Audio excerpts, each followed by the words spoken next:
Question is आजकल जो influencers हैं उनका रोल कितना इम्पॉर्टेंट हो गया है सोसाइटी में, क्योंकि किसी भी सिचुएशन में या कुछ भी होता है आजकल सभी सोशल मीडिया, यूट्यूब चैनल्स, सब कुछ पॉडकास्ट होते हैं। उनको लाइफ का कोई एक्सपीरियंस नहीं होता, उनकी इतनी एज नहीं होती है, बट वो दूसरों को सोल्यूशन देने लग जाते हैं। तो आपको क्या लगता है कि क्या वो सही है? आप तो छोटे मोटे इन्फ्लुएंसर्स की बात कर रहे हो जो बेचारे ऐड का, एक प्रमोशन का 1 लाख 2 लाख रुपए 5 लाख रुपए कमाते हैं। अगर आप ऐसे लोगों की बात करो जो फिल्म स्टार्स हैं, वो भी थोड़े से पैसे के लिए ऐसी ऐसी चीज़ें बेचते हैं जो जहर से कम नहीं है। चलो उनको छोड़ो, मैं आपसे पूछता हूँ, आप मान लो एक इन्फ्लुएंसर हो बहुत बड़े, आपके पास में इंस्टाग्राम पे 1 मिलियन फॉलोअर्स हैं, यूट्यूब पे मान लो 2 मिलियन फॉलोअर्स हैं। अब कोई ब्रांड आपके पास में आता है, वो कहता है कि अपना जो कंटेंट है उसमें इसको इंटीग्रेट करना है और आपको 5 लाख रुपए मिल जाएंगे एक दिन के। और उससे पहले आप जॉब करते थे और आप कमाते थे महीने का 50,000 रुपए, तो क्या वो 5 लाख रुपए छोड़ोगे? आई थिंक मैं उस सिचुएशन में सोचूंगी ज़रूर। आई डोंट थिंक सो, क्योंकि अभी आप ये कह पा रहे हो क्योंकि अभी आप उस सिचुएशन में नहीं हो। जब उस सिचुएशन में हो तो पता है आपके माइंड में क्या थॉट आएगा, अगर मैंने मना भी कर दिया तो भी क्या फर्क पड़ने वाला है, वो किसी और से करा लेंगे। तो ये होना तो है ही, किसी ना किसी ने तो करना ही है। अब बहुत सारी बेटिंग एप्स हैं जो लीगली बैंड है, लेकिन बहुत बड़े बड़े सेलिब्रिटीज हैं उसको प्रमोट कर रहे हैं। तो आप कहां इन्फ्लुएंसर्स की बात कर रहे हो? मास इन्फ्लुएंसर तो कोई और ही है। वहां अकाउंटेबिलिटी होनी चाहिए। जो स्पोर्ट्स के लोग हैं, जो बॉलीवुड के लोग हैं, उनकी फॉलोइंग करोड़ों में है। सोशल मीडिया में एक इन्फ्लुएंसर की फॉलोइंग कितनी होती है? 5 लाख, 10 लाख, 20 लाख, 50 लाख। उसमें से भी एक्टिव कितनी होती है? 2-4 लाख, 5 लाख। बट ये जो बड़े बड़े सेलिब्रिटीज हैं, इन्होंने तो एक बात कहनी है और पूरे नेशनल लेवल पे एक रेवोल्यूशन सी शुरू हो जाती है कि उन्होंने कह दिया तो सेल बढ़ गई। तो जब वहीं पे अकाउंटेबिलिटी नहीं है तो आप छोटे मोटे लेवल पे क्या उम्मीद करते हो किसी से? तो ये उम्मीद लगाना छोड़ दो अपने इन्फ्लुएंसर्स से, फिर चाहे वो इन्फ्लुएंसर बड़ा हो या छोटा हो, कि उन्हें ये करना चाहिए या नहीं करना चाहिए। अरे खुद को इतना कैपेबल बना लो कि आप इस फर्क को देख सको कि असली क्या है और नकली क्या है। अगर आपके अंदर कैपेबिलिटी नहीं है तो दुनिया तैयार बैठी है आपको बेवकूफ बनाने के लिए। और दुनिया मतलब पूरी दुनिया, सिर्फ इन्फ्लुएंसर्स नहीं, पॉलिटिशियंस, एंटरप्रेन्योर्स, एक्टर्स, स्पोर्ट्समैन, सब लोग तैयार बैठे हैं आपको बेवकूफ बनाने के लिए। अगर आपके अंदर एक पर्टिकुलर लेवल तक की इंटेलिजेंस है, जो आई एम अज्यूमिंग कि अगर किसी ऐसे इंसान का कंटेंट कंज्यूम कर रहे हो जो आपको एनकरेज करता है क्वेश्चंस पूछने के लिए, आपको आंसर्स नहीं देता है, तो आपका माइंड डेवलप हो रहा है, तो आप किसी को भी क्वेश्चन कर सकते हो। बट अगर ये क्वेश्चनिंग एबिलिटी आपके पास में नहीं है या क्वेश्चन पूछने से डरते हो, तो आप बहुत ही वल्नरेबल हो। तो कोई भी इंसान आकर के आपको बेवकूफ बना सकता है। अगर कोई इन्फ्लुएंसर ऐसा कुछ कर रहा है तो उसकी क्रेडिबिलिटी पे, उसकी इंटीग्रिटी पे क्वेश्चन मार्क लगाओ, चाहे वो कोई भी हो, चाहे वो मैं ही क्यों ना हूं। आपके जो सेलिब्रिटीज हैं उनको बॉयकॉट इस चीज के लिए मत करो कि तुमने ये कर दिया, तुमने वो कर दिया। जो गलत एक्शंस ले रहे हैं, जिसकी वजह से एक्चुअल में लोग मर रहे हैं हॉस्पिटल्स में, उनको बॉयकॉट करो ना अगर दम है तो। अब इन्होंने क्या कहा, उनसे तो डर लगता है। बस यही तो गड़बड़ है ना, हम सब डरे हुए हैं।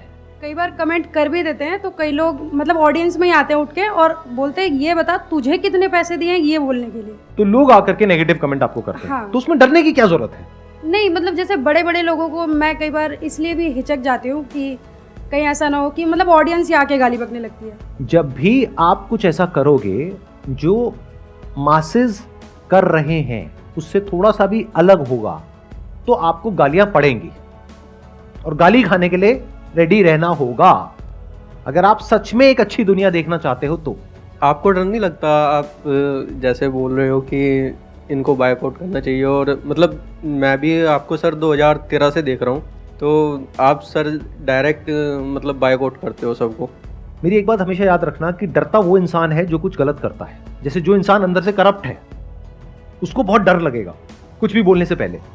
वो कहावत सुनी होगी ना, जिसके घर शीशे के होते हैं वो कपड़े लाइट बंद करके बदलते हैं। ऐसी कुछ है ना वो कहावत,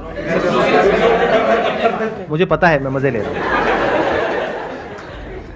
डरता वो इंसान है जिसके खुद के अंदर बहुत कुछ गड़बड़ होती है। जैसे ये जो सो कॉल्ड सेलिब्रिटीज हैं, ये एक दूसरे के बारे में कभी कुछ नहीं बोलेंगे, क्योंकि उसको पता है कि जहां मैंने बोला तो आज मैंने उसका ये पॉइंट पकड़ा, कल वो मेरा भी ये पॉइंट पकड़ लेगा। लेकिन जिसको अंदर तक पता है मेरी जो नीयत है वो साफ है, तो वो नहीं डरता है किसी से भी। अरे वो उन सेलिब्रिटी से छोड़ो, वो पब्लिक से भी नहीं डरता है।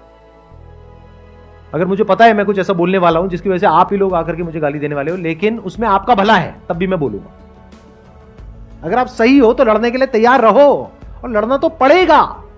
यही तो भगवत गीता का सार है कि ये जो दुनिया है ये खराब उन लोगों की वजह से नहीं है जो कुछ गलत करते हैं। जो सही लोग जो कुछ सही कर सकते हैं और वो नहीं कर रहे हैं, डर करके बैठे हुए हैं, उनकी वजह से ये दुनिया प्रॉब्लम में है। अगर वो सब लोग खड़े हो जाएं और अपनी आवाज उठाएं तो उन लोगों में इतना दम नहीं है कि वो कुछ गलत कर पाएं, क्योंकि जो गलत कर रहा होता है उसको अंदर से पता होता है। बस होता क्या है कि कोई उसके अगेंस्ट कुछ बोलता नहीं है तो वो और स्ट्रांग होता चला जाता है और गलत करता है। लेकिन अगर कुछ लोग बोलने लग जाए बिना इस डर के कि जो मासेस हैं वो आकर के हमको कुछ बोलेंगे, तो बोलते हैं तो बोलने दो ना, डरना क्या है अगर आप सही हो तो इसका सबसे पहला स्टेप क्या है, आपको पता होना चाहिए अंदर से कि सही क्या है और गलत क्या है। आपके स्टैंड पॉइंट से नहीं, from the stand point of everyone. अगर ये आपको क्लियर है और फिर आप आगे बढ़ रहे हो लाइफ में, तो डर नाम की कोई चीज नहीं होती है। In the worst case scenario क्या होगा, मर जाएंगे, मर जाएंगे, उससे क्या फर्क पड़ता है, सभी ने मरना है, आप कौन सा मरो। बट हां, इसका मतलब यह नहीं है कि आप जा करके बिना बात के किसी से लड़ रहे हो। That is just a waste of time. सही चीज के लिए लड़ना सीखो, सही चीज के लिए आवाज उठाना सीखो और सही तरह से लड़ना सीखो। अगर ये नहीं कर पाए तो अपनी लाइफ में भी कभी आप, अगर कुछ बहुत गलत भी हो रहा होगा आपके साथ में, वहां पर आप स्टैंड नहीं ले पाओगे। अगर आज सोसाइटी में कुछ गलत होता हुआ दिख रहा है और वहां पे जा करके आपको सिर्फ एक कमेंट करना है और उस कमेंट पे जो नेगेटिव कमेंट्स आपको आएंगे उससे आपको डर लग रहा है, अरे तो अपनी लाइफ में अगर कोई बड़ा डिसीजन लेना है जहां पर आपके अपने, कोई अनजान लोग नहीं, आपके अपने कमेंट करेंगे, अपने फ्रेंड्स, अपने रिलेटिव्स, अपने माँ बाप, वो कमेंट करेंगे कि क्या बकवास कर रहे हो, तो उन कमेंट्स को कैसे सहोगे। तो इसको प्रैक्टिस की तरह देखो कि अगर एक ऐसी जगह पर जहां पर कोई रिस्क नहीं है, कोई अनजान लोगों ने आकर के आपको कुछ बोल भी दिया तो उससे क्या चला गया, कुछ भी नहीं, आप अपने रास्ते, वो अपने रास्ते। अगर यहीं पे आप स्टैंड नहीं ले पा रहे हो, यहीं पे आपको डर लग रहा है, तो कल को अपनी लाइफ के लिए अगर स्टैंड लेने की बारी आएगी, मान लो आप किसी ऑफिस में जॉब करते हो, वहां पर कुछ गलत हो रहा है और वहां पर बोलने की बारी आएगी जहां पे बाकी के सारे इंप्लॉइज कह रहे हैं चुप रहो, बॉस कह रहा है चुप रहो, और आपको पता है कि आपकी नौकरी जा सकती है, तो क्या कभी कुछ बोलोगे। इसको ऐसे देखो कि एक बड़ी बैटल को लड़ने के लिए आपको अपने आप को तैयार करना है, तो सोशल मीडिया आज आपके पास में एक वेपन है जहां पर आप बहुत छोटे लेवल पे प्रैक्टिस कर सकते हो। सही और गलत के बीच के फर्क को समझो और जहां पर कुछ गलत होता हुआ दिख रहा है वहां पर अपनी आवाज उठाओ, बोलो, तो धीरे धीरे आपकी आदत बन जाएगी। और वो लोग जो एक के बाद एक गलत काम करते ही चले जा रहे हैं बिना किसी डर के, उनको भी समझ आएगा कि हम इतनी आसानी से बच करके नहीं निकल सकते हैं। बड़ा सिंपल आपको तरीका बताता हूं। ये लोग सबसे ज्यादा डरते हैं अनसब्सक्राइब करने से, तो वहां पर कमेंट में जाकर के लिख दो अनसब्सक्राइब, चाहे नहीं भी कर रहे लिख दो। और अगर बहुत लोगों ने लिख दिया ना अनसब्सक्राइब, वो बंदा 1000 बार सोचेगा ऐसा कुछ दोबारा करने से पहले कि you lost my respect unsubscribe, you lost my respect unsubscribe, कर दो अनसब्सक्राइब। अगर एक्चुअल में थोड़े भी लोगों ने ऐसा किया ना और उसके 2-4 लाख भी कम हो गए, उसकी हवा निकल जाएगी 1 मिनट के अंदर, क्योंकि उनके लिए यही जीना मरना है। उनकी दुखती नस को पकड़ो ना सीधा जाकर के, क्योंकि आजकल क्या है, यूट्यूब पे डिसलाइक बटन भी नहीं दिखता है, तो बचा क्या, सब्सक्राइबर्स ही तो बचा रहेगा और कमेंट बचा रहेगा। तो अगर कमेंट में जा करके आप इस तरीके से करो और एक्चुअल में अनसब्सक्राइब करो, अपने जो भी घर में हैं और लोग हैं उनको भी बोलो या अपने फ्रेंड सर्कल में बोलो कि देखो ऐसा कुछ हो रहा है, I just unsubscribed it, whatever, I just unsubscribe Sandeep Maheshwari because उन्होंने एक गैम्बलिंग ऐप को प्रमोट कर दिया। सर आज तक तो ऐसा हुआ नहीं। सच बोलने के लिए जैसे आप बोल रहे हो, खड़े होने के लिए वो होंगे। राइट, सच बोलने के लिए डरना नहीं है, चाहे सामने मैं हूं चाहे कोई भी है। ध्यान से समझ लो, यही भगवत गीता का सार है कि सामने चाहे आपके गुरु ही क्यों ना हो, आपके अपने घर वाले ही क्यों ना हो, अगर कभी सही और गलत के बीच में से आपको चुनना पड़ जाए, धर्म और अधर्म के बीच में से, तो डरना नहीं है, हाथ नहीं कांपने चाहिए उस वक्त। लड़ने के लिए तैयार रहना है।